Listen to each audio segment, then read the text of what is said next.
Hello, and welcome to episode 18 of the Author's Outpost. I am one of the hosts, Captain P.F. Dennis. I am 2 3/16 of a host, Casmodian. And I am the unknown fraction of a host. Yeah, see, I didn't even go there this time. I wasn't even fooling with math. All Hooray, right. we made it this time. Yes, we did. Well, we made it last time, only they could only hear me. Not that that's a horrible thing, but, it's nice to hear everybody. And I couldn't put on much of a show by myself, because I'm not the one who knows everything. I know how to push the buttons. Cass knows what's going on. I have no clue. And I guess that's what we'll start with, considering, I don't know, there's a little news, I guess. Yes? I mean, since we were last yes. on, there certainly is. We have a guest. Oh, yes, we do. I was saving that, but we have a man whose hatred for me is well known. Drogan1701 is with us tonight. So say we all. Oh, wait. Wrong podcast. Sorry, I get confused. That's all right. We're not, regular enough to remember. So we take frequent breaks. You need more fiber, I guess. Yeah, well, what I need is more time. And, Yes, well, it sucks to get old. Yes, and with a recent project that, I can only blame myself for. I've had less of it, so... All right, I will. I'll play the news intro, and then Cass will tell us what the hell's going on.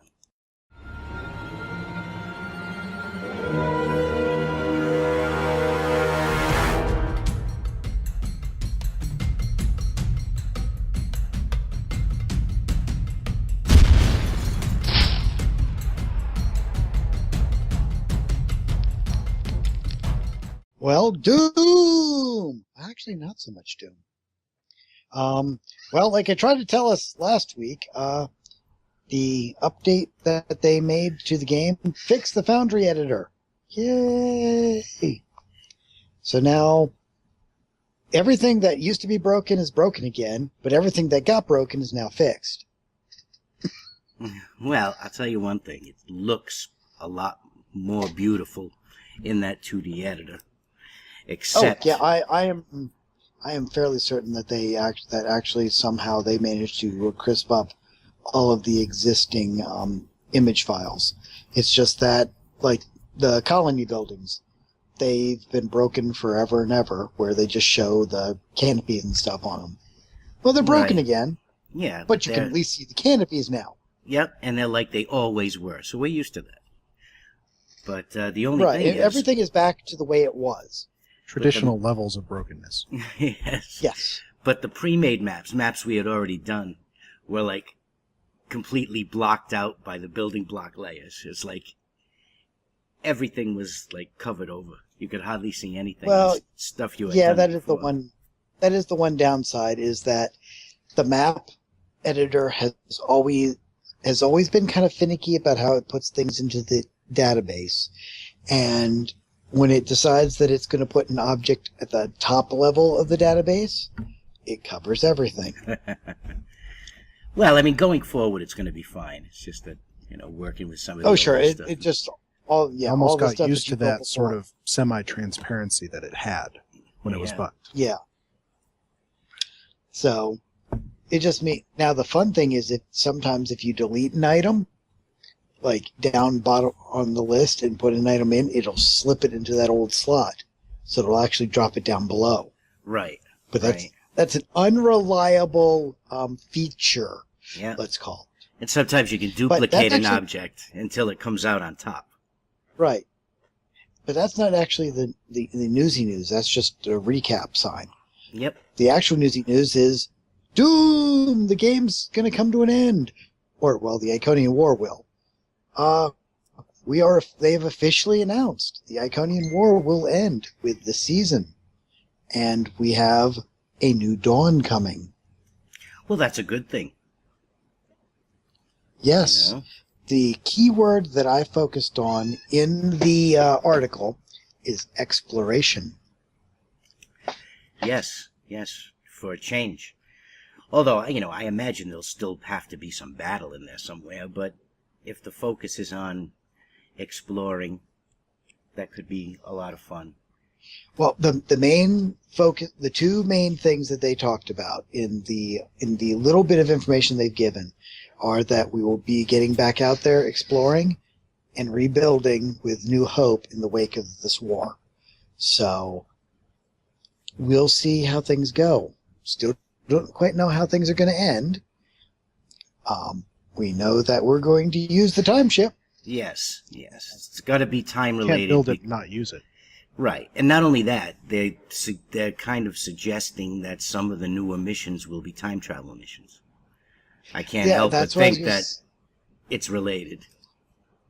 That's one thing I believe I noticed, is that part of it will be the repercussions of the, Pandora's box we're about to open of time technology. So my thought is, since they're saying that that we're going to have a new adversary that we've met but hasn't really been in the game before, I'm wondering if that means we're now going to have future guys show up from Enterprise. That's kind of. I was completely wrong about the Enterprise. ROM thing, but Yeah, I think we're all a little admit bit. it now. I completely got that wrong. I was hoping for Grand Nagus ROM. Got disappointed. We're getting a mirrored Lita, so there's that. That is quite fun. Yeah. And you never know. Some people's schedules might free up, Could happen.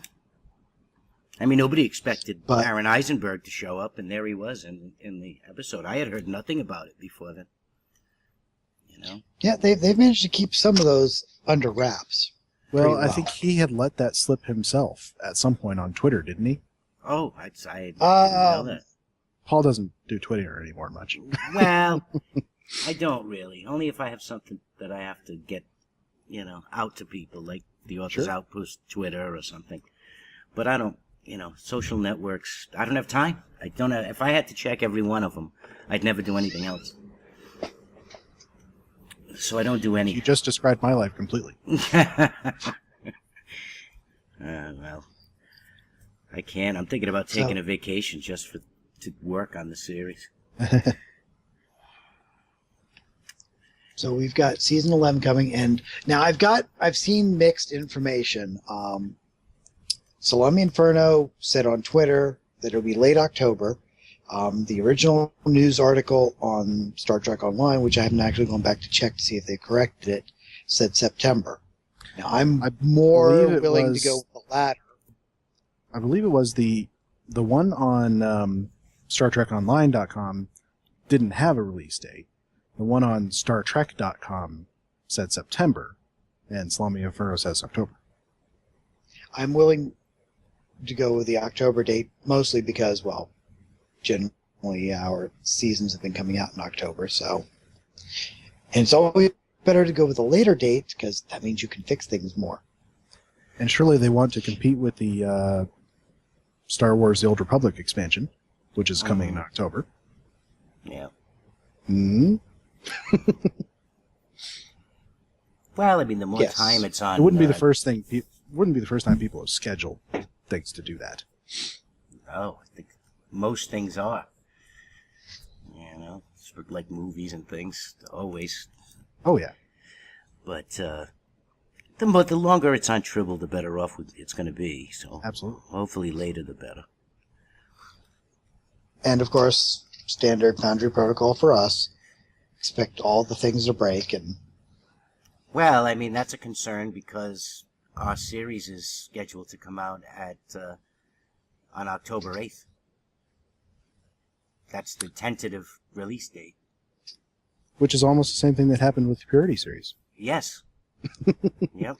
Got Purity out, and then, bam, Legacy Romulus. Within, 3 weeks? Yeah.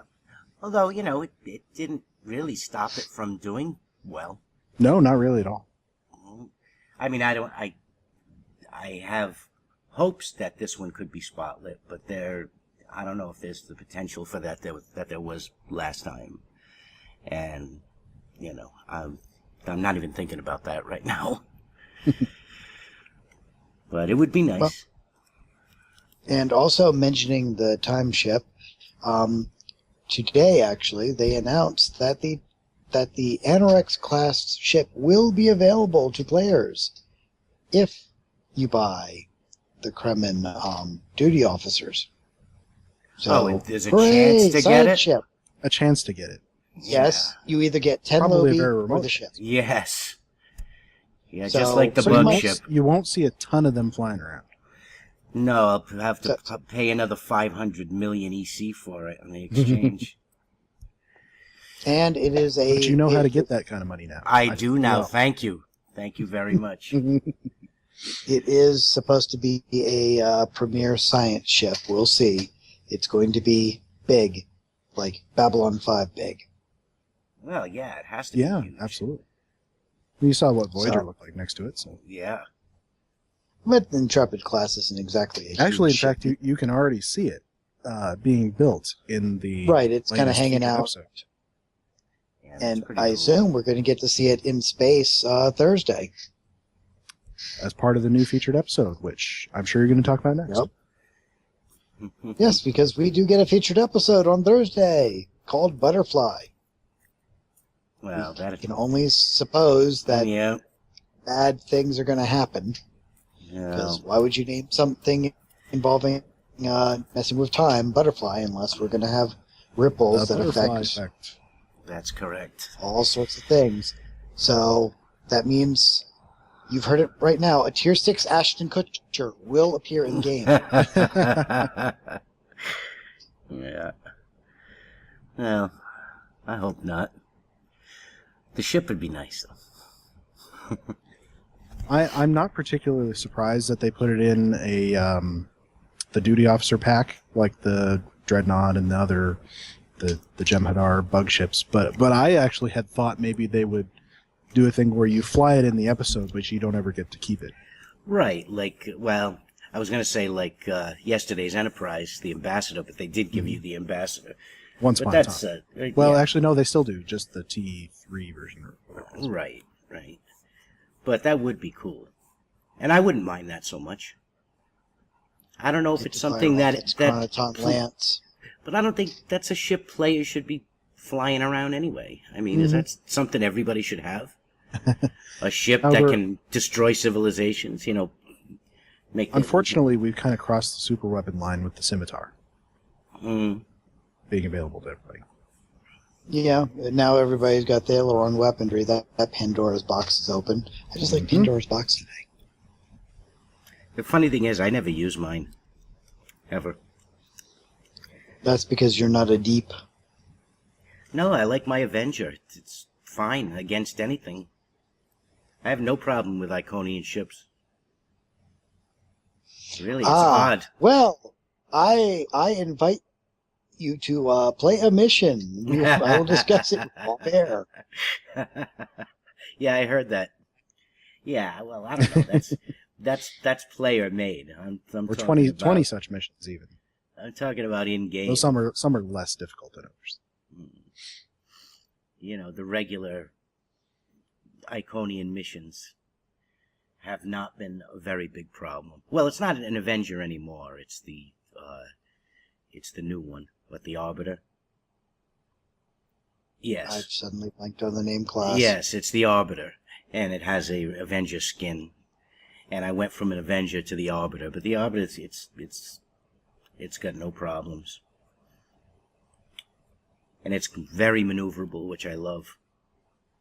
But, you know, I used to fly the Odyssey all the time, and that thing was just sluggish, and it had no cannons. So, I have the quad cannons on it, and, you know, plenty of cannon rapid fire. That thing does damage. Well, maybe we need to see about getting Kendra some of that. Well, unfortunately, the quad cannons on the Sao Paulo, you have to buy that, right? Yes. And because I doubt they will ever give away a Defiant class ship as one of the giveaway ships. And I got those quad cannons up to epic. Generally speaking, the ones they give away are your low-selling items. That's what I've always assumed, which means that I may never see a Peregrine class shuttle sniffle. you're better off. Yeah, I pretty much stay. It's in fragile my, and it's not Delta- really a great model anyway. As far as pretty much models stay of in this Delta game go. Flyer. But it was a fighter class that had cannons, whereas you can't really put them on a Delta Flyer. However, But Delta Flyers get the best buff seating. I'm told, if you're a Stargate SG-1 fan, that if you take the Peregrine and put the Ferengi missile launchers on it, it looks like a great F-302. I like those Ferengi missile launchers. They're kind of hokey, but they're fun. But that's pretty much the news as it was, other than we didn't get to go to Star Trek Las Vegas. Things happened out there. Probably many warp cores breached. Had to live vicariously through other people. That's okay. Next year is going to be year. huge. Huge. And we'll do a little show from there. At least record some anyway. To bring back with us. Well, apparently people were able to periscope out of there this year, which periscoping is a new thing. I was watching the dev panel. I don't even remember who was periscoping it exactly. But it I worked don't think real it well. was still Reddit, but I can't remember, actually. Yeah. It was only last week. Yeah, I saw it. I don't know who did it, though. I know I saw... so who knows? We may have new tools and technology brought forth by the Iconian War. That's true. That's true. Or, Genesis might go online. It's a reference to the new Terminator movie that I saw recently. Which I really liked, by the way. I hear that it hasn't done well, but I know why people might not like it, but I thought it was good. Salvation didn't do well either, but I love it. Yeah, but this is really... They did some really special stuff in this movie. I mean, really great. Well, I'm very interested to see it, and unfortunately, we haven't got it in my theater yet. Yeah, I don't know. Just now getting Ant-Man. Yeah, I don't know if it stayed in the theaters very long. I don't even know if it's still in the theater. But because I didn't actually see it in the theater, but that's enough said. Anyway, moving on. Let's see. All right, let's go back to normal here. We have Drogan on tonight. He's our August author profile. I know that, I don't know if Kendra finished. Did you finish the mission, Kendra? Or? I did. I finished it in the last few minutes before you called. Awesome. And so I loved it. Yes, so we all played Drogan's Iconian mission. Drogan, why don't you give us a little description on that? All right. Well, it's called Under Gray Skies. It's part of the Iconian War Anthology, which in brief is a sort of an open group project. Anyone can make a mission, a founder mission based on the Iconian War in some way. We put a little tag in front of it, and we're going to help promote it. Now that we've got a good library of 20 missions now, so I'm going to hopefully with some help build a little website where people can see a map of sort of flashpoints all throughout the Federation space, or actually not even just Federation space, but everywhere, and click and see what the mission is. Cool.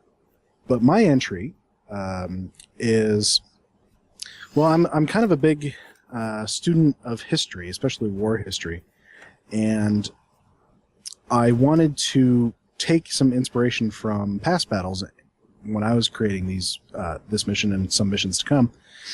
And for this one, I picked sort of the Battle of Bastogne in World War II, where an airborne division goes in to defend a strategic point and is basically left there and surrounded for, God, I don't even remember how long, but a long time.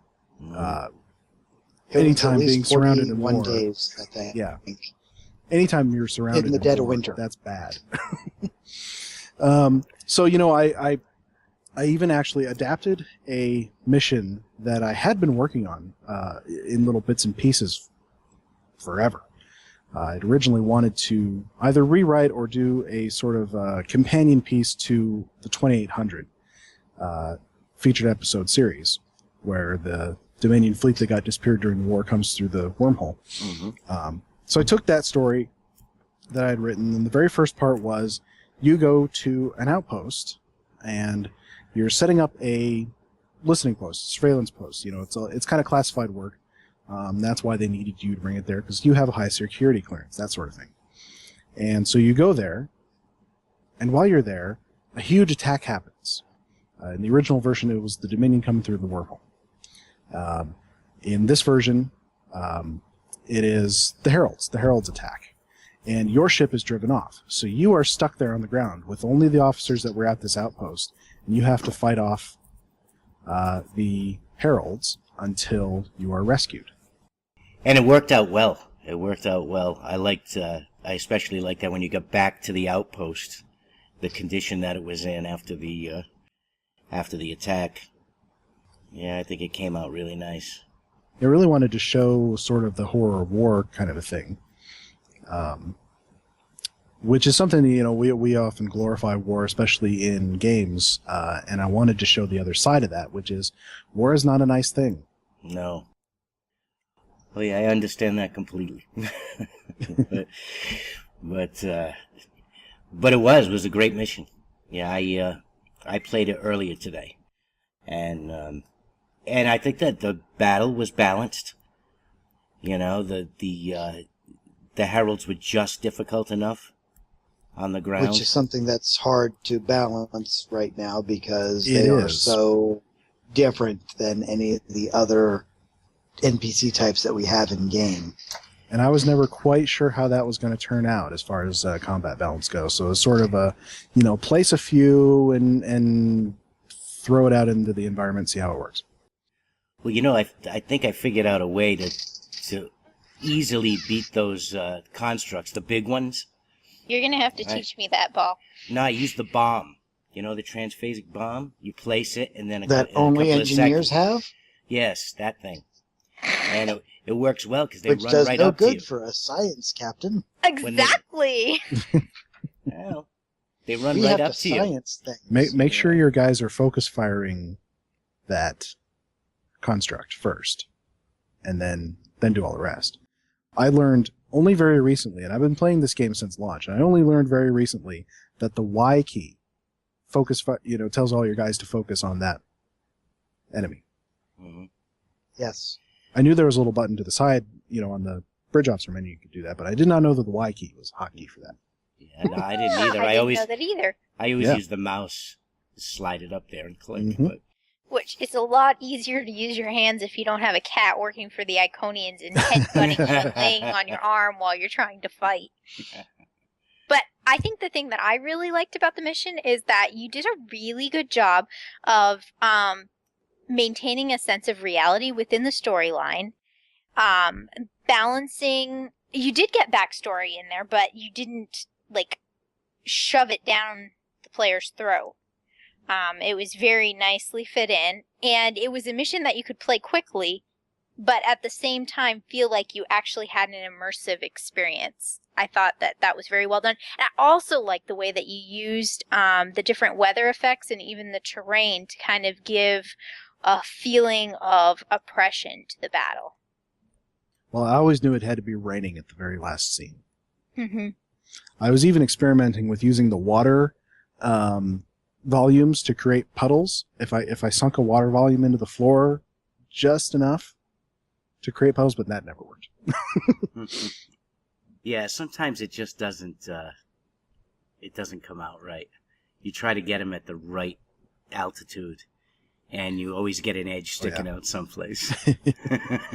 And there was never really enough variation. I built that on an area that was very flat, and there wasn't enough variation in the terrain to really get some good puddles. So I abandoned that particular idea.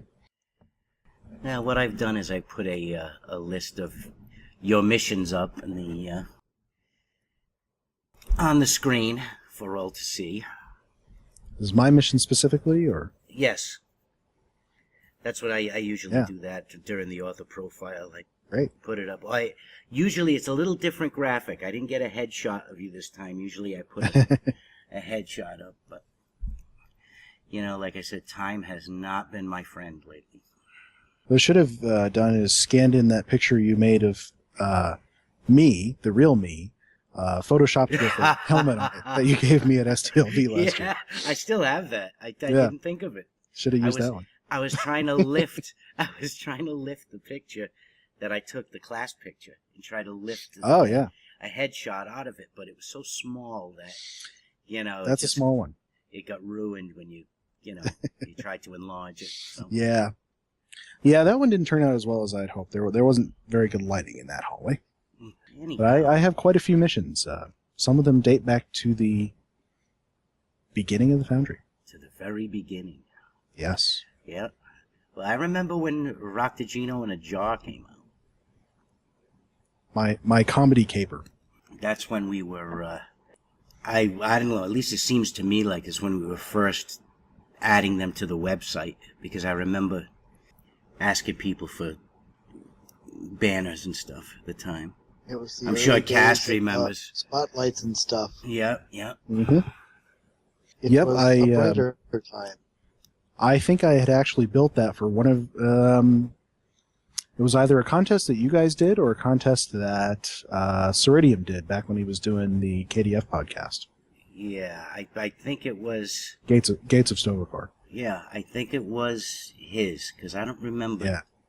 Well, because I actually won yours, which was you wanted a mission about artificial intelligence run amok. Yes. Wow. That was a long time ago, too. Yeah, it was. It was. We've been doing this a long time, guys. Yeah, we have. Well, since before, I would say before it went to holodeck. Oh, yeah. I know, Yeah. Triple. March of 2011 is when it went to holodeck. I was not one of the lucky people to get to test it on Redshirt, but no, neither was I. I was on Triple. Some say we're crotchety old Foundry people. Yeah, I did 2 on Tribble before it went live. One was Chronotons and Klingons, and the other was the Spotlight General Rebellion, which actually was a KDF mission. My only one. It's the only one I've ever done. Yeah, the KDF is generally underrepresented as far as making Foundry missions goes. Yeah. And that's too bad. I mean, I suppose if you're really into the Klingon culture and you're into playing a Klingon, that it's easier to write that kind of mission and it's more interesting to you to play that kind of mission. It just isn't for me. I mean, I like Klingons, but I'd rather write for Romulans, to be honest. To me, that's a more interesting. It's because it's more political. And that I'd rather put Klingons in my Fed missions, just its characters, because I like the characters. Right. Sure. Yeah, I agree. Which I guess does bring to the question, what got you started with the Foundry? Well, I had actually taken a break from Stowe. This is back when it was subscription only. And I don't know, I had gotten to the level cap. At the time, I was not, big on alts like I am now. I had like one character at the time and one KDF and one Fed. And, I was essentially sort of done with everything that I wanted to do. And so I took a break from it, went and played some other games. And then I heard about the Foundry. There was must have been like a devlog or something like that, or a post, kind of hinting at what this tool was going to be. And I thought, oh, that's just perfect. Because, what Star Trek fan has not dreamed of writing an episode of Star Trek? Absolutely. Yeah.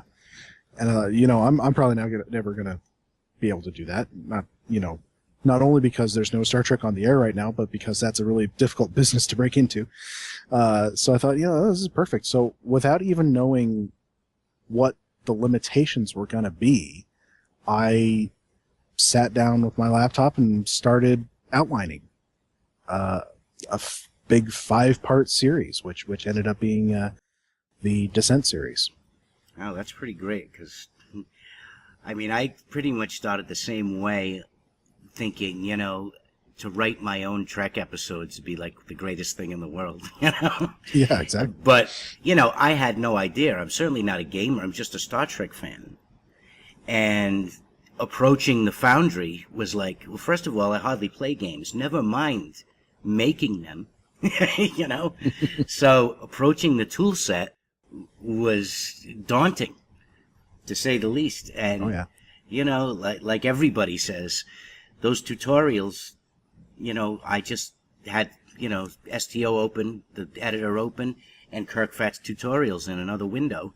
And I just went from there until I just learned. I just had to. Oh, yeah. It was, Well, I think you the know. most applicable thing I'd ever done that sort of prepared me for the Foundry was the map editor in the original StarCraft. Because it had kind of that similar thing where a lot of it was done for you. You just had to make the map. There were certain things you could trigger to happen if you had certain settings. And then you hit publish, and it was out there for anyone to play. Or something similar like that. So, because I'm not a very technically minded person, I don't know programming, I don't know 3D modeling or anything like that. And my attempts to learn have been not good. But the Foundry is something I can do, because it's a level editor. It's not a modding situation where you get into the real meat of the programming and texturing and modeling and all of that stuff. Right. Like a WYSIWYG interface where you just point and click and drag, and which, you know, is great, especially for people like me, I guess, and you, who I wouldn't know how to program anything. That wouldn't even occur to me. Wouldn't even occur to me. But I grew up on games that were very big, had very big modding communities where people would modify the games to do whatever they wanted. You know, they'd take one of the Total War franchise games and turn it into Lord of the Rings. You know, they'd make new models for it and new textures and new maps and all that kind of stuff. And I was always just sort of in awe of those guys because I never had the skills to do that. Yeah, that's amazing. But I always had fun playing what they'd made. And now you get to do it in a way. Now I get to do it in a way. Mm-hmm. In an MMO, which is very rare to have actual user-generated content in a massively multiplayer game. And as far as I know, STO and Neverwinter are still the only ones that have it. There's a At few least that have until EverQuest kind of things. Yeah, like EverQuest 2, isn't it? Has a dungeon editor of some kind. And then Dungeon Creator. EverQuest Next, or whatever they call it. Boy, I haven't heard anything out of that in a long time. Yeah, that kind of just got real quiet. Yeah. City of Heroes had it until it went dead. Which figures, because that was in some ways, a Cryptic cryptic game. /NCSoft. That's a long And yeah, story for there, the I think. most part, Yeah, for the most part, everything else is standard game engine mod, or you go to some sketchy forum and find how to remove the clothes from your characters and that kind of stuff.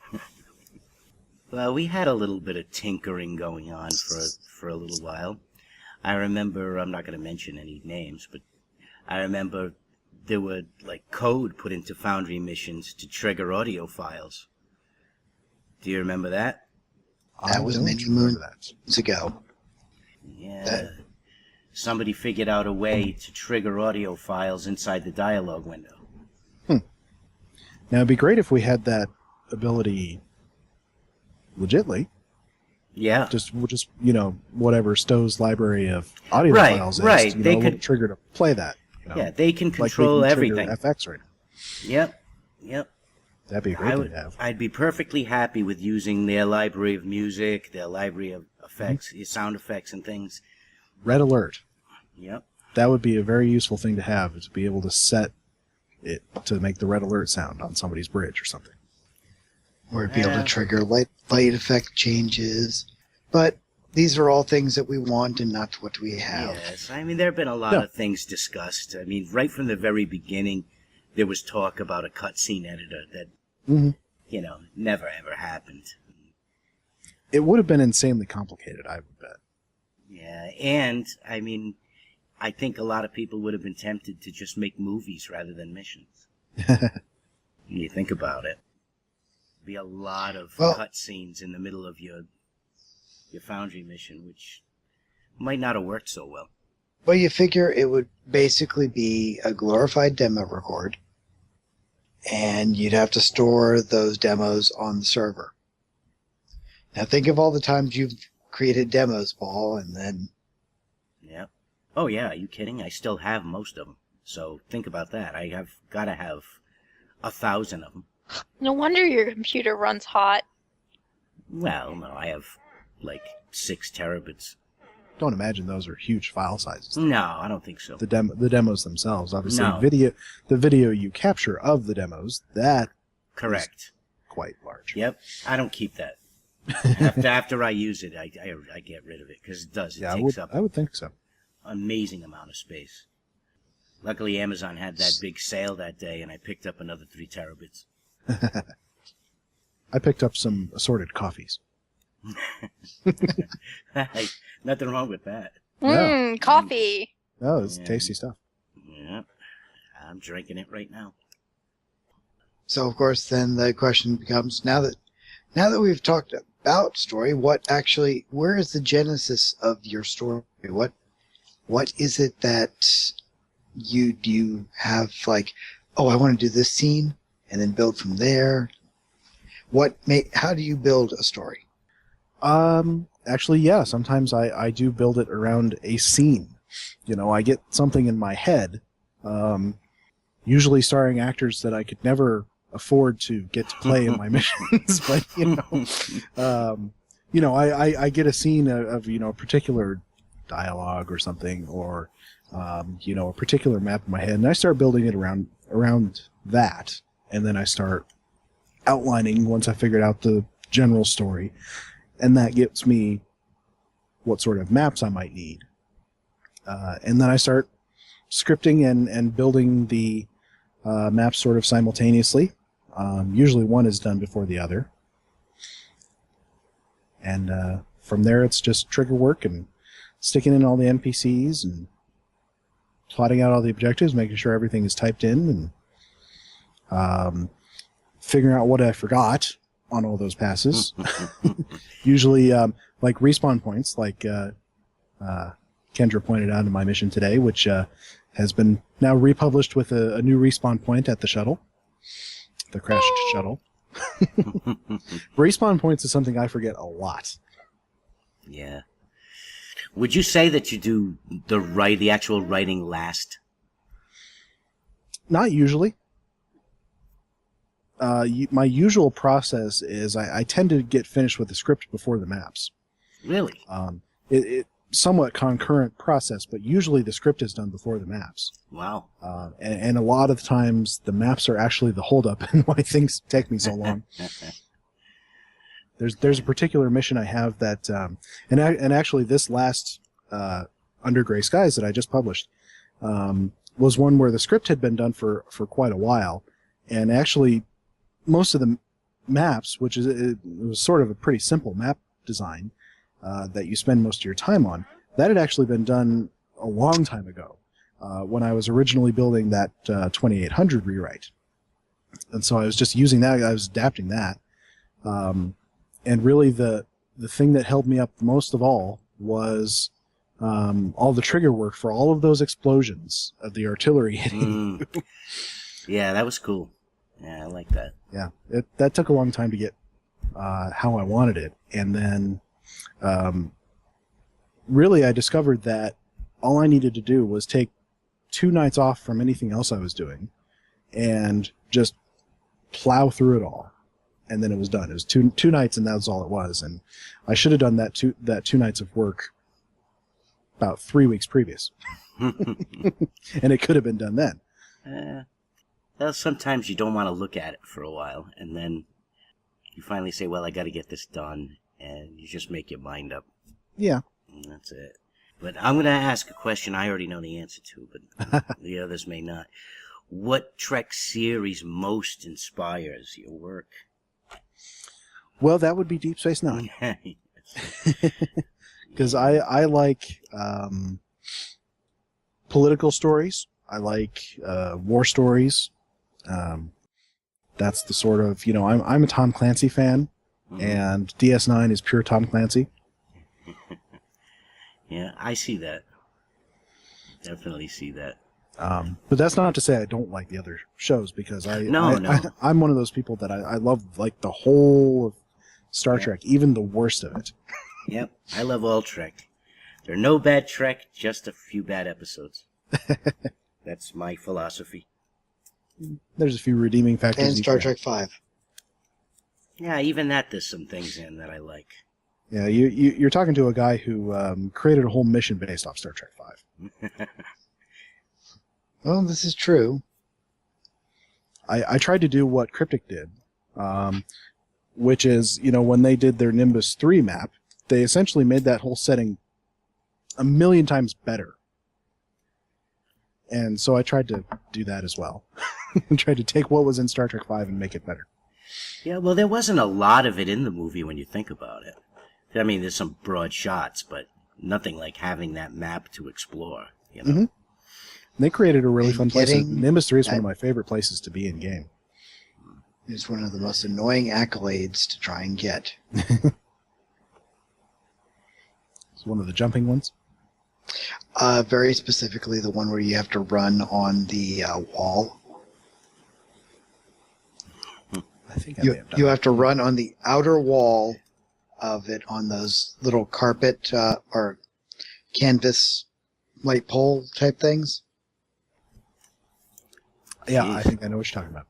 I didn't even know. And When Yeah. it first came out, a bunch of us went over there and were just sort of jumping on everything to try and see where they had put accolades. And we tried to climb to the top of the ruins out to the north of there. We tried to climb all over Paradise City, just everywhere. It was a lot of fun. What would you say influences you the most in your writing? Would you say it's games that you play, movies you watch, things that you read? What are your influences? Sometimes it's kind of like a different thing for each mission. Like I mentioned, this last mission was inspired by the historical Battle of Bastogne. I've been thinking of another mission that might be inspired by the Battle of Gallipoli in World War One, where you have sort of a failed invasion that becomes a stalemate. I've been trying to figure out how I might do that mission without actually building any custom maps, so I could do it really quickly. the But I don't know if Siege of that's AR 558. I do take a lot of inspiration, as you mentioned, from Star Trek episodes. Particular ones or movies. I like to draw some inspiration from outside of Star Trek, specifically things like Stargate or Terminator. I love putting random references into my missions. I think my crowning achievement is in the Purity series, where you finally get to President Okeg and you say, "Come with me if you want to live." As opposed to saying game over, man, game over. Which I did have in this particular mission, didn't I? Yes, you did. That's okay. I'm planning I'm planning 2 follow-ups to this Iconian War mission, and basically the character that you liked most of all, Kendra. Basically, the whole purpose of that character revolves around a line that she's going to say in episode 3, which I won't spoil here, but it's going to be a very obscure reference, and I'm going to be surprised if anybody gets it. Yeah, I kind of laughed at the "What are you, 12?" line.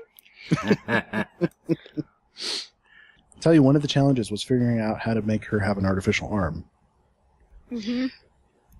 But at the same time, it's really funny that it's easy to do with the tactical kit pieces. Oh yeah, it opened up a lot of options when they put those in, as far as costuming. Yeah, Because, and fun fact, I've got a Bajoran coming up in our little series thing that totally has the same thing. So you end up looking a lot like the Winter Soldier. But that's okay. Pretty much, yeah. Yeah, that's pretty cool, though. Although we've been lucky with the amount of costuming we've gotten. Oh yeah, That's what I was just gonna say. we didn't used to have all that. No, I just went in yesterday for the first time in forever into the Foundry, and I was messing around with the Foundry editor, and I got a little bit disappointed just because the swimsuits are gone. We had those for a little while, and they got taken out. But they finally made it so you can use a lot of different feat options. So there's a barefoot option now, which is quite handy for some things. Yeah. And there's a lot more flexibility with mixing and matching different tops and bottoms and stuff. Yeah, civilians now are incredibly easy to make.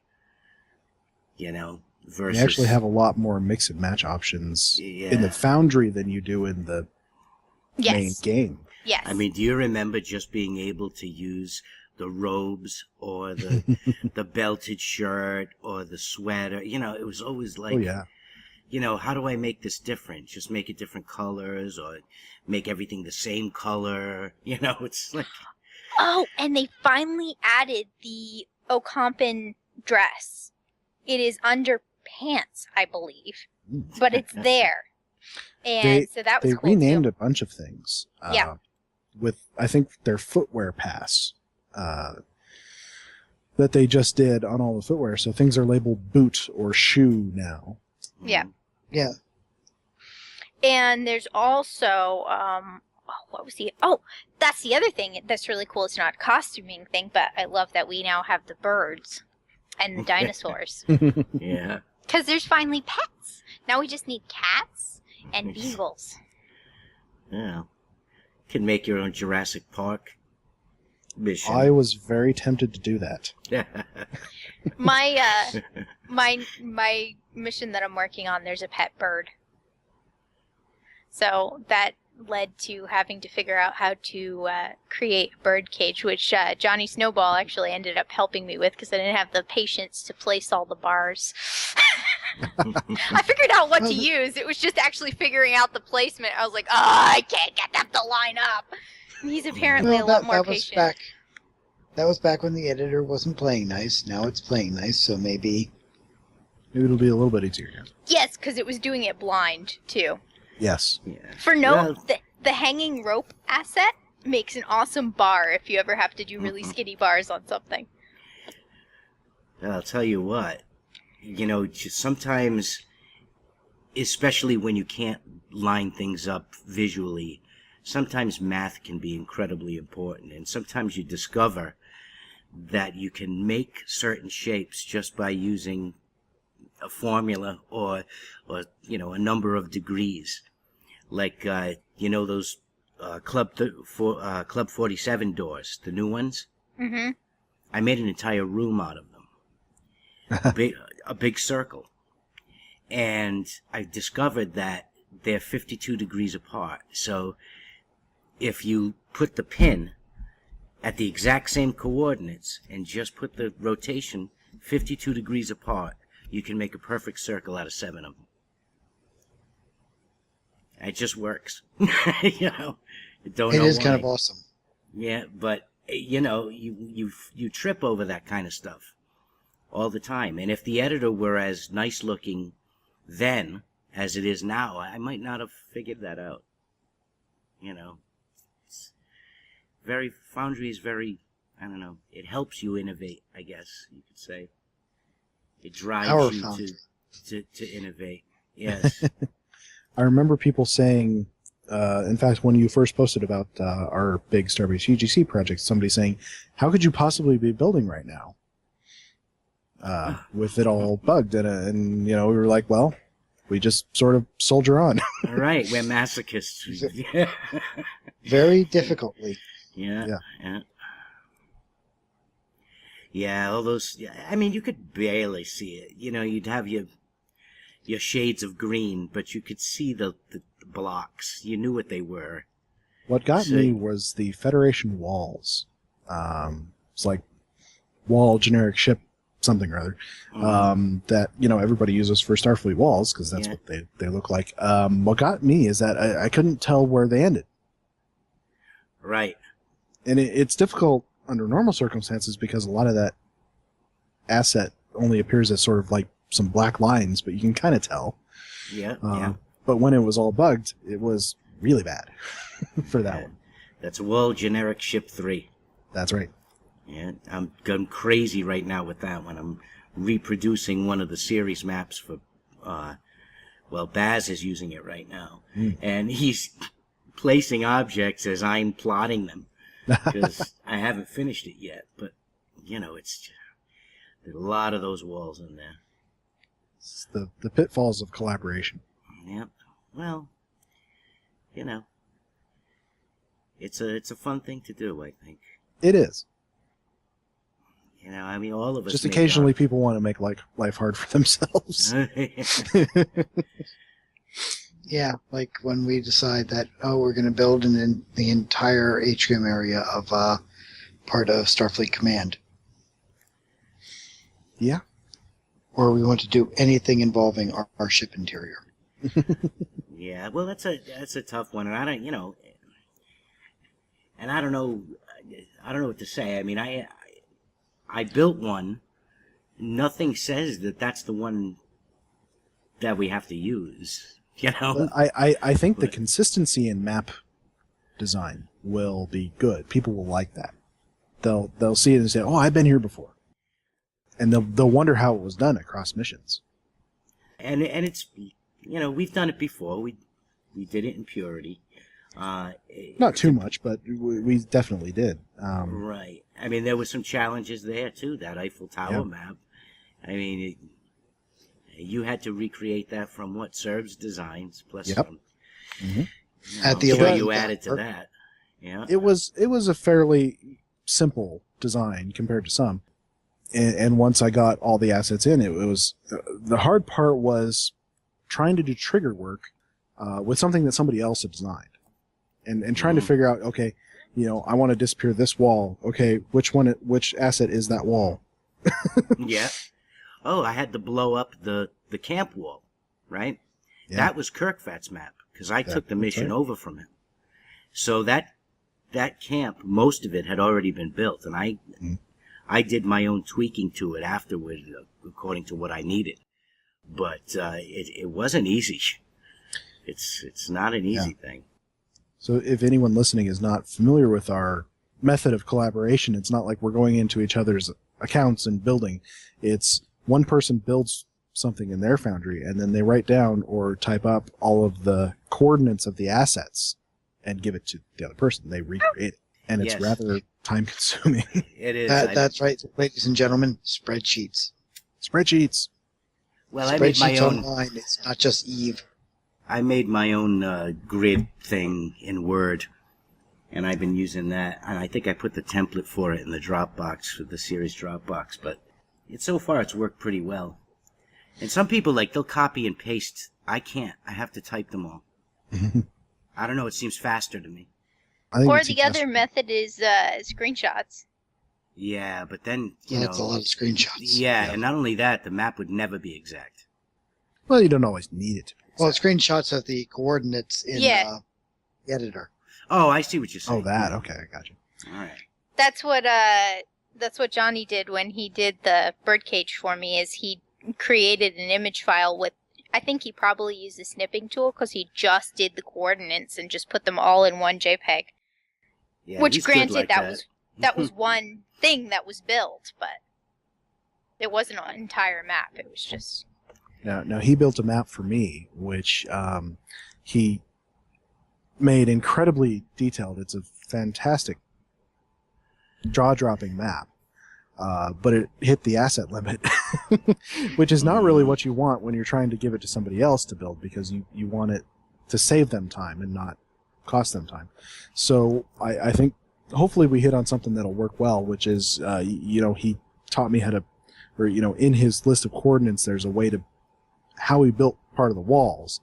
And so I can build that somewhere else and then duplicate it and copy and paste it in to get the walls part down. And then I just need to put floors and other stuff. Yeah, I'll tell you, that, I saw that. Should hopefully make it okay. I saw that map too. I know the one you're talking about. Yeah. And I'll tell you, he's got a different way of approaching his maps. I don't know what it is, but and they come out really, really well. Yeah. Which is why I felt so horrible about saying to him, "This is too much." Well, no, it's understandable, especially if you have to add and alter it. And once the object limit is reached, there's nothing more you can do. No. And what do you take out? Now, the nice thing was, it's not a map where I was going to have to do a lot of trigger work. So, the only consideration was really time to build it and how long that was going to take. So we were finding shortcuts. And right now, I'm trying to write down this interior map. And the way I built it was it's 2 different decks on the same map. And you go into a turbo lift, and it triggers a change in some of the scenery. Not all of it, just pieces. So it restructures the deck. And now I have to find a way to go through and write down which ones you have to change the states on, how they're triggered, from what item they're triggered, and that's going to be a pain. And I haven't even cataloged all the objects yet. So that's the final thing I'm going to have to do. And this is, this is for one map. So it's work. It's going to look good because, for one thing, that you're not creating a map transition there. You're saving a map transition by spawning another deck around that turbo lift instead of going to a new map. And in fact, you're saving 2 map transitions because if Baz does the same thing and uses it for the same purpose, there you go. Saved another one. Because there's basically only 3. There's only 3 important rooms on this map, but they probably shouldn't be on the same deck. I could have made it that way, but it just wouldn't have seemed right. You have an engineering lab, you have a sick bay, and you have the security area with the brig. Yeah, likely those would not be on the same deck. No, I put a sick bay on the same deck with the engineering lab, because it isn't actually engineering, it's a laboratory. And the security area is on a different deck. Of course, that's exactly what Cryptic did when they built the Voyager interior. Was they put some things on the same deck that really shouldn't be, just to eliminate some decks. Mm-hmm. You know what I thought was kind of interesting that I was going to say before about part of how Johnny approaches maps that I thought was really neat that he shared with me was a lot of times his maps are designed after real spaces. Yes, he'll actually do an image search for something, and then he'll base his design after an actual place, and he'll find assets to make it look like the thing that he's looking at, which I do with when I'm creating characters in the costume editor. I will totally pull up real people and kind of base off of them, but I never really thought about doing it for a space before, and that was kind of like one of those things that kind of takes your brain and kind of twists it around in a different direction and makes you go, oh. I've done that a little bit too. I actually, a map that I'm building for this big Starbase UGC project, I sort of based a little bit off the J. Edgar Hoover building, the headquarters of the FBI. I can see it. I have seen this building, and I can totally see the design influence. Yes. Yeah, it's I'll tell you what I love about it is that it's not like anything we have. You can play mission after mission, and most of the time, authors will use the buildings provided, which, you kind of have to. Yeah. But and I am going to use them as well, but for background. Right. But this particular building, it had to be different. It had to. And it came out great. It really did. It came out and I'll tell you, impressive. My very first custom build I ever did, this is way back, 4 years ago, I built a Romulan Senate. It was intended to be, because of course Romulus has been destroyed now, a recreation that the Romulans built on their new capital world. So I took inspiration from the Senate that you see in Nemesis, and tried to recreate that a little bit and add some new touches, and with all of the limitations that we face, of course. And I turned out really good. But I haven't done that a lot. Just a few times have I taken inspiration from a real place or a Star Trek real place. Yeah, well, it's great if you can do that. If you can find the assets to work with to recreate things. That's a challenge in itself. Yes, it is.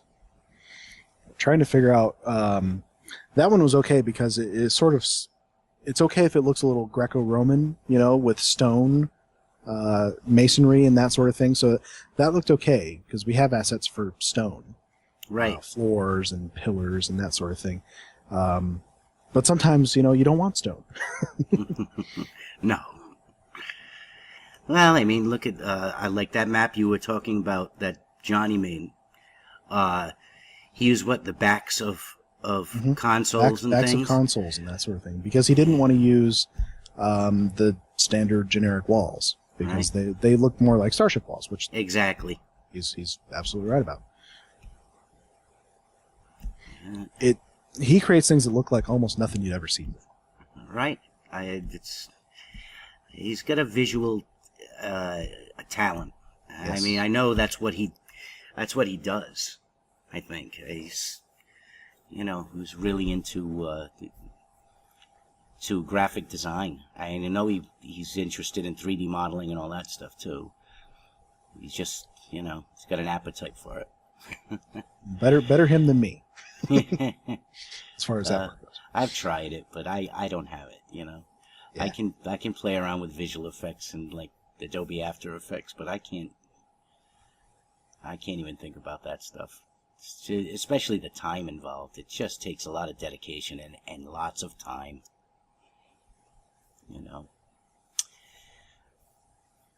But yeah, I'm glad so far we're on schedule with the series. I think everybody's plugging away at it.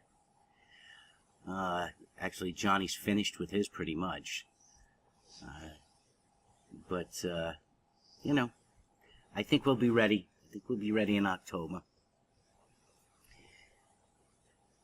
We're going to hopefully add, like right now I'm playing a looping of video of some of the stuff that we've done already, plus some of the stuff I've done in After Effects for the media portions of it. The plan is to add some media to a website that accompanies the project, so that when you're on a specific episode, you can go to the website for more information and actually see, the videos.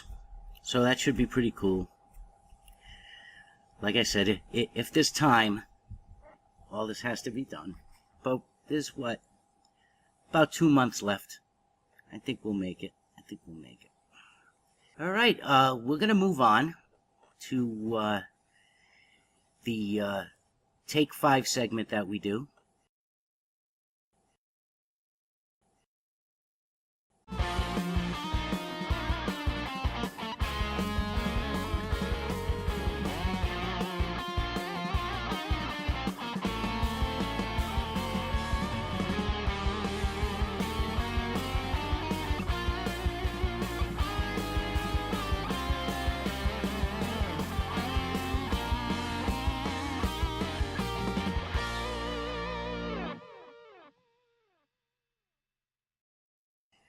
We're going to be discussing TNG's Season 5, Episode 25, The Inner Light. I'm very glad you picked this one. I think this was Cast's pick, I think, this time. Because I had not watched it in many years, and I'm very glad that I did watch it last night. It's probably one of the classics in all the 7 years. Everybody talks about the Best of Both Worlds Part 1 and 2, but this was probably, I don't know if you want to say, the non-action, non-adventure type episode. It was a really character exploration. Yeah. And it was one of the best of any of the series, I think. And it actually won a Peabody. One of the few Star Trek shows that got any kind of critical acclaim, because especially back in the 80s, late 80s, that was science fiction was not, and it still isn't a lot of the time, taken seriously. It's gotten better. But you're right, at the time, which, let's see, this was 95? I want to say. No, for season 5, 92. 92. Season 5, that'd Yep. be like 92, 93. 92. Yeah. Yeah, they definitely didn't get a lot of critical recognition back then. You know, there wasn't a lot of Emmys or, outside of things like makeup or special effects. You didn't. Right. Star Trek didn't win a lot of awards outside of those categories. Which I learned recently that Threshold, which is one of the most reviled Star Trek episodes out there, actually won an Emmy Really? for makeup effects Oh, okay. Well, that makes sense. on the mutating Tom Paris. Yeah, they didn't judge it on the script or the plot. No, they no. judged it on the Thank on the God. visual effects only. Yeah.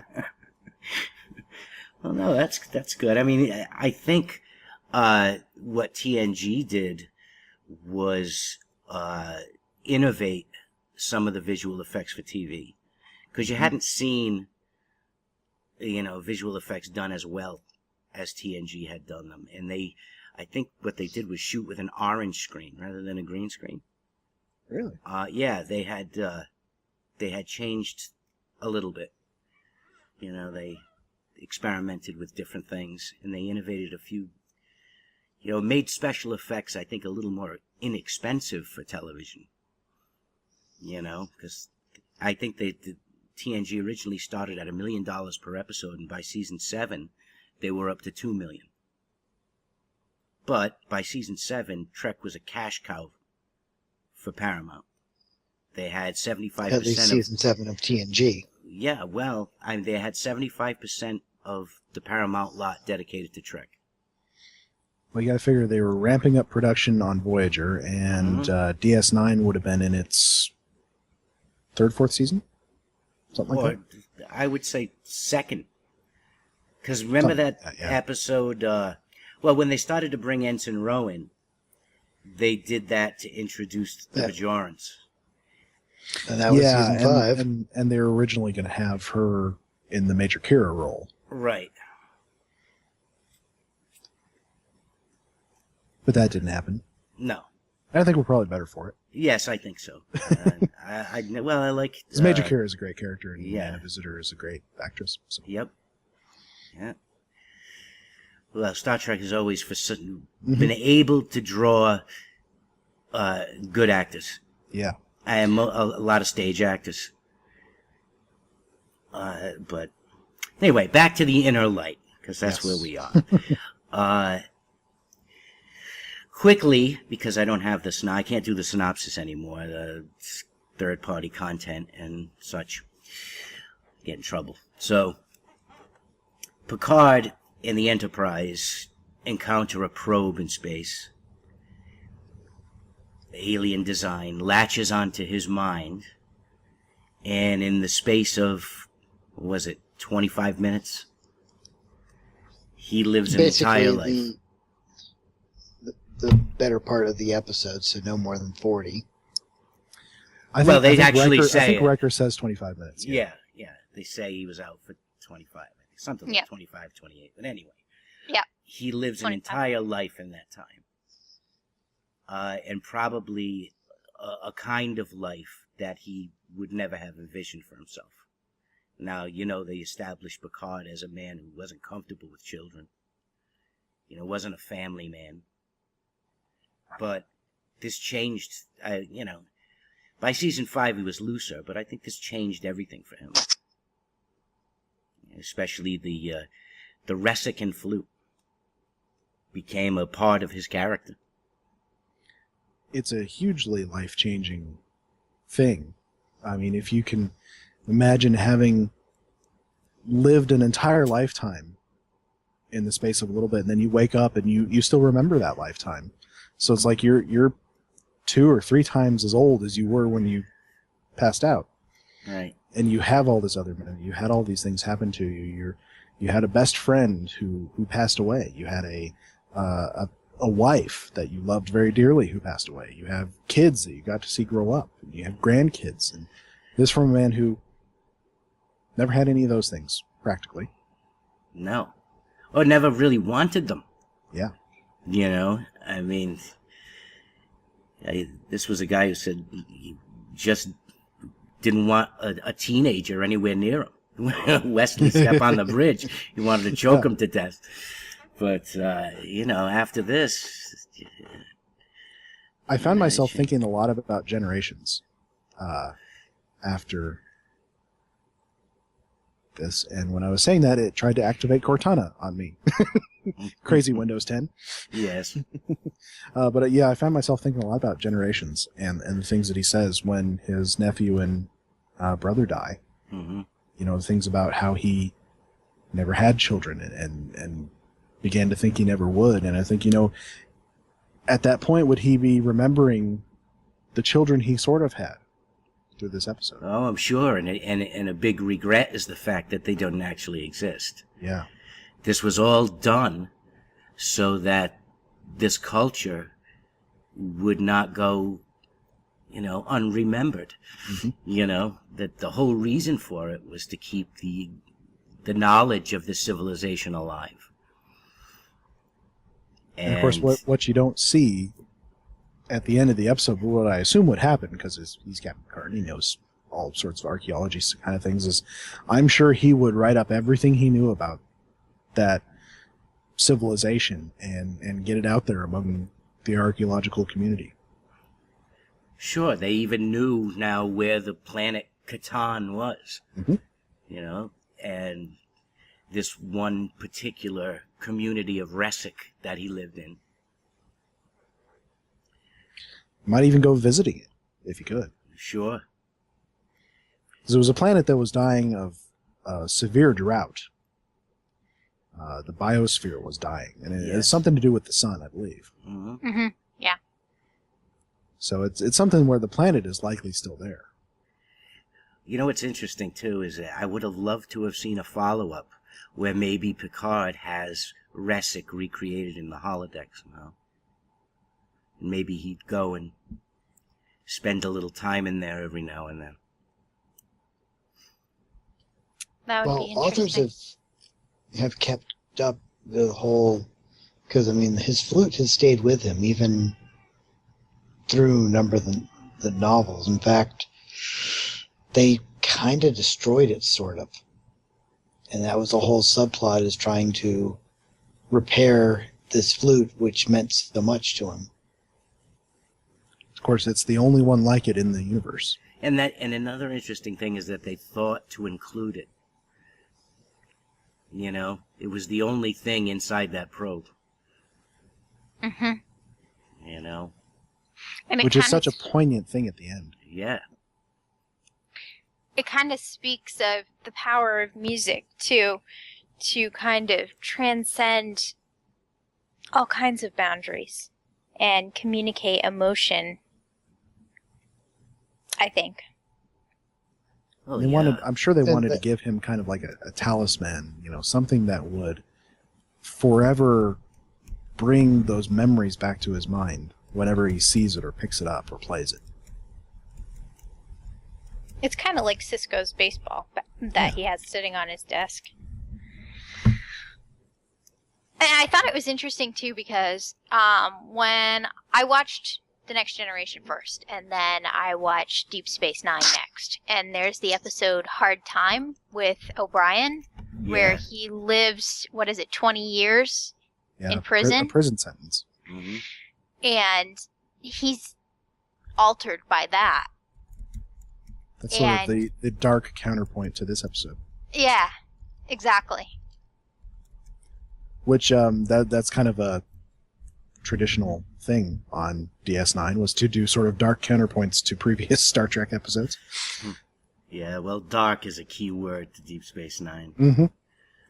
It's one of the reasons I love it. Yes.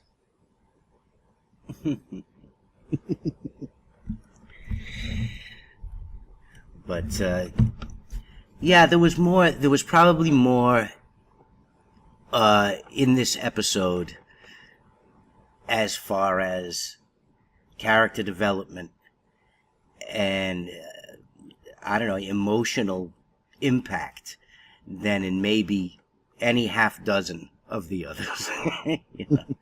Really, there was a lot. I'd say the only thing that comes close was maybe family. The visit. Oh, yes. The Visitor, I was going to say, with Jake I Sisko. was just confining myself to TNG, but Yep. yeah, the Visitor with the great Tony Todd. I tell people that there was a very specific reason why of the very few photo ops that I got at the STLV last year, Tony Todd is among them, and the Visitor is why. Yeah. And he's good in everything. Yeah. In Kern, the classic character. So, Paul, did you know that the name of the episode actually comes from a Beatles song? No, I did not know that. I didn't either. I'm on You Wikipedia must reading be- about the yeah, episode. you must be reading. Because I was just reading that too. No, I didn't know that. Which is funny because song titles is how I get most of my Foundry mission titles. Mm-hmm. Yeah, I have a tendency to work with those too sometimes. But Yeah, Happiness apparently. is a warm corn. yeah.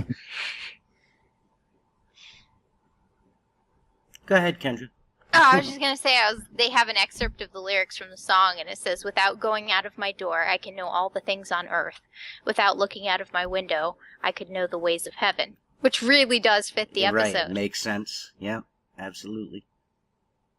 I thought that was kind of neat. It's kind of funny because I never thought about it before. You know, I never wondered where that title came from and how it applied to the episode.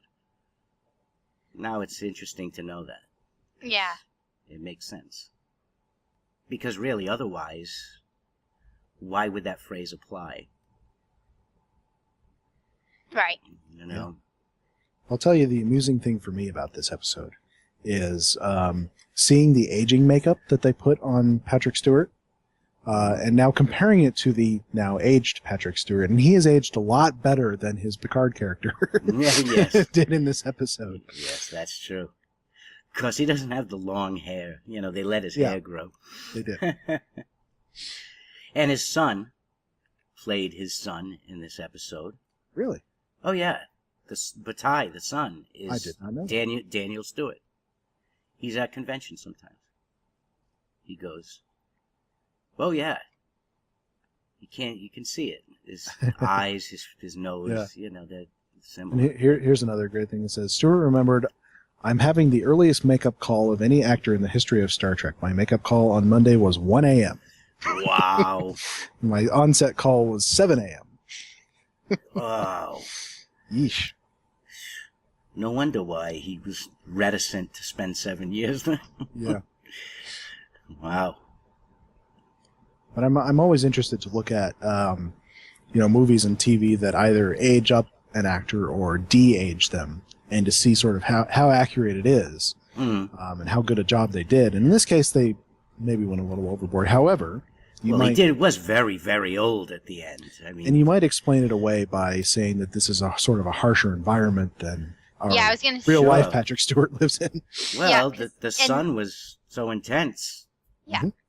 It says that they were basically being dosed with high levels of radiation, so. Yeah. Are you wearing your skin protector?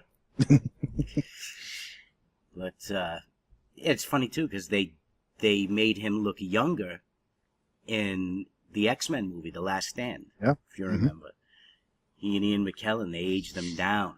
Yeah. Which I thought was Probably about the only interesting. scene I like in that movie, but Yeah. You don't see that. That's You how don't it see goes. that very often. Though. Yeah.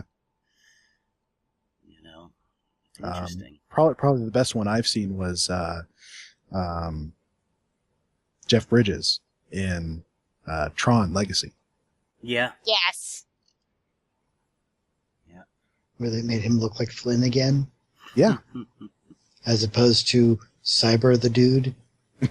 Yeah. So just to go on I a love little, the dude. just a little sidetrack there. I think that is one of my favorite original and sequels that you can actually watch in a row, despite the fact that they were created so far apart, and you feel like they have the same feel, and the original doesn't feel cheesy. Absolutely. I love that about Yeah. Tron. Well, it has Bruce Boxleitner in it, so I mean, how could you go wrong? Yeah. Go on by not having him in it enough. Yeah. Yep. My only problem with the sequel. Because it's Bruce Boxleitner. He's awesome. I can't even pronounce his name correctly. Too many weird sounds in a row. Yeah. He died for us as Ahudum.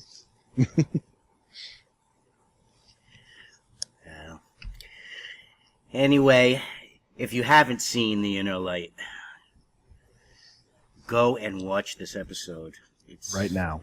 Yeah, it's one of the best Trek episodes ever produced. And while you're at it, just rewind and watch all of season 5. Season 5 is a pretty good And season. you know, actually, now that I'm thinking of it, Kendra mentioned the Hard Time episode where O'Brien lives 15 years.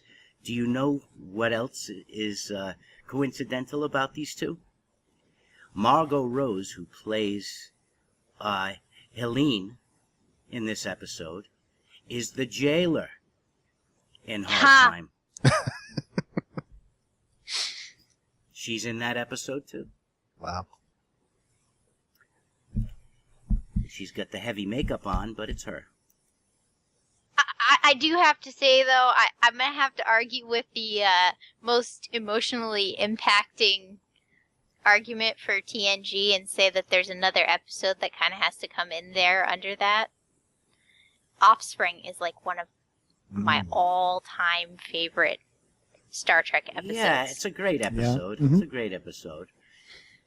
But as far as gut-wrenchingly miserable, I would have to say The Visitor takes the number 1 spot. It's very hard to do a tearjerker in Yeah, 42 minutes. That episode And so when they you. do it, yeah, it's got to be really good. Yeah, but I think it deserves to be up there with the other two. Yeah, and there's that family sequence when Picard and his brother are fighting and Picard breaks down into tears. Finally gets it all out. Yeah. And Some great of work. course, yeah. Yeah. You and I'm never sitting saw here with- Kirk cry. Really. Think about it. He was too tough. you know? They didn't do that kind of thing. I don't know. Not even when his son died. No. Although it's brilliant for, his performance is brilliant for other reasons. He didn't break down in tears, but you can Oh, yeah. you can feel it from him. Yes, he was deeply affected. He cried over Spock, didn't he? Not like Nah, actual tears or Yeah, no. I sobbing. don't think Shatner is a big, Yes, New crier. Spock cried over him more than Shatner. That's right. Kirk Yeah, cried over and- Spock. Yeah. And Kirk cried in the new one. He doesn't have any problem with it. Cried over Pike. It might have. Those were the great father, scenes. the only father Greenwood. figure he ever knew. Those were My- great My scenes brain too. might have been.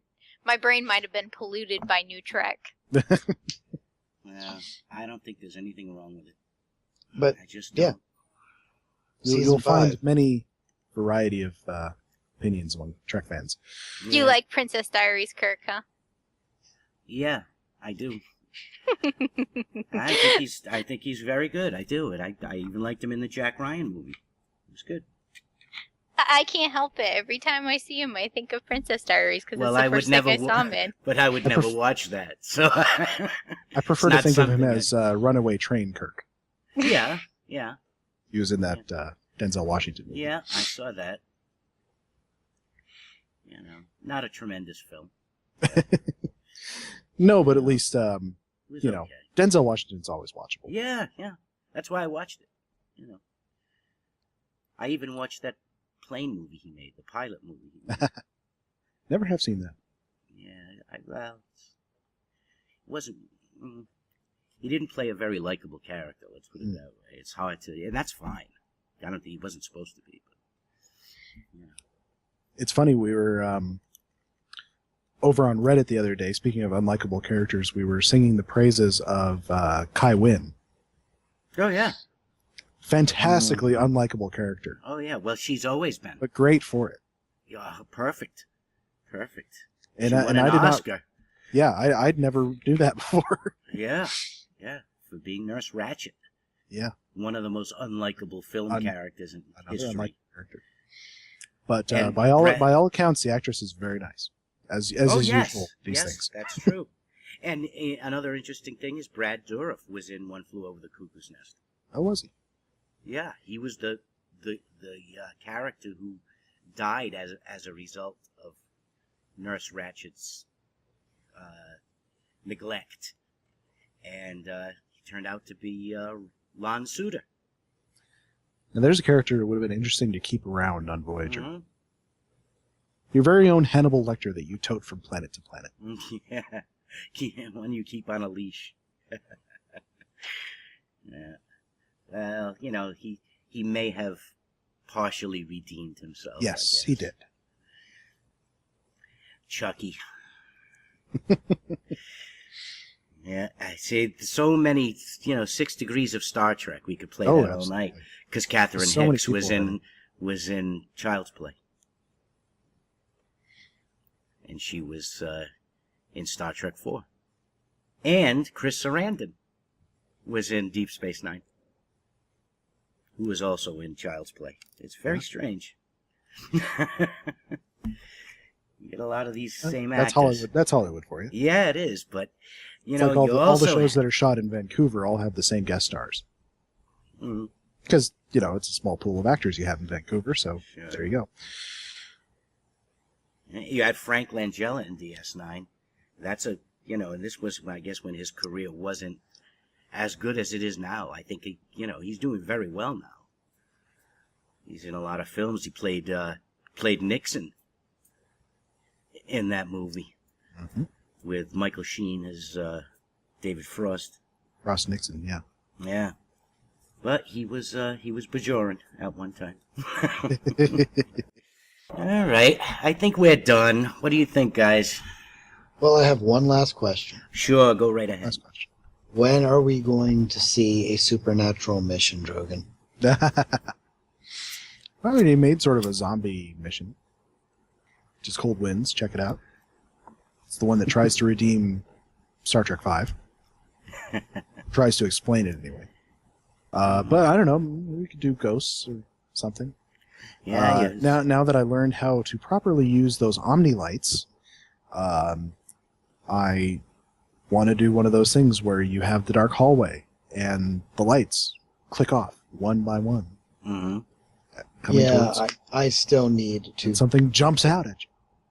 Paul tries to tell me how to do it. Well, I'll and tell you what I it keep not is. getting it done right. You have to look at the size of them, and I keep them. I use the 25-footers a lot, and I keep those 4 meters off the floor.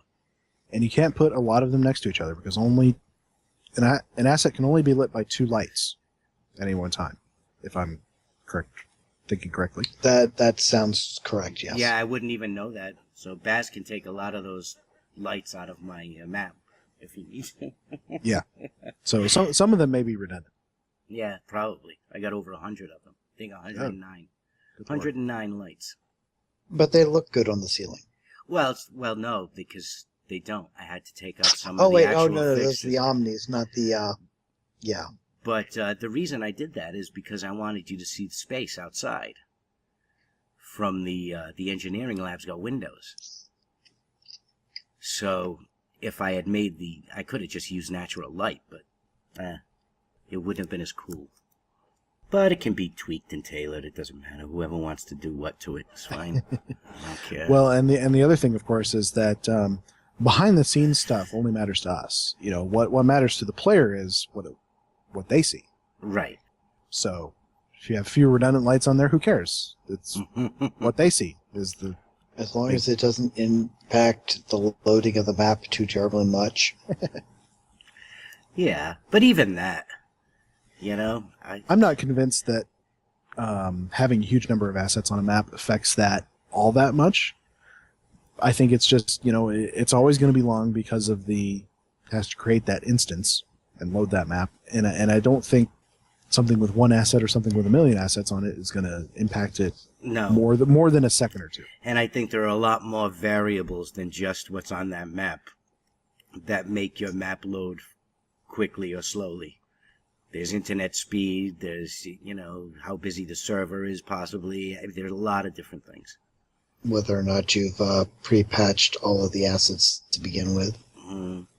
So, I don't mind a map transition. I don't think it's a deal breaker. But, It is what it is. right. And if it's a good mission, if the story is good, and if it's done well, that's the least of my concerns. Yeah. Alrighty. We're going to bring up our addresses now, and I'll read them off. Our webpage is www.theauthorsoutpost.com. We can be reached at mailbag@theauthorsoutpost.com. Our Twitter handle is @authorsoutpost, and we have our very own IRC channel at irc.geekshed.net. That is # Authors Outpost. So, for episode 18 of The Author's Outpost, Captain P.F. Dennis, bidding you good night. This is Gasmodian signing off. Good night. Good night, everybody. Good night, everybody.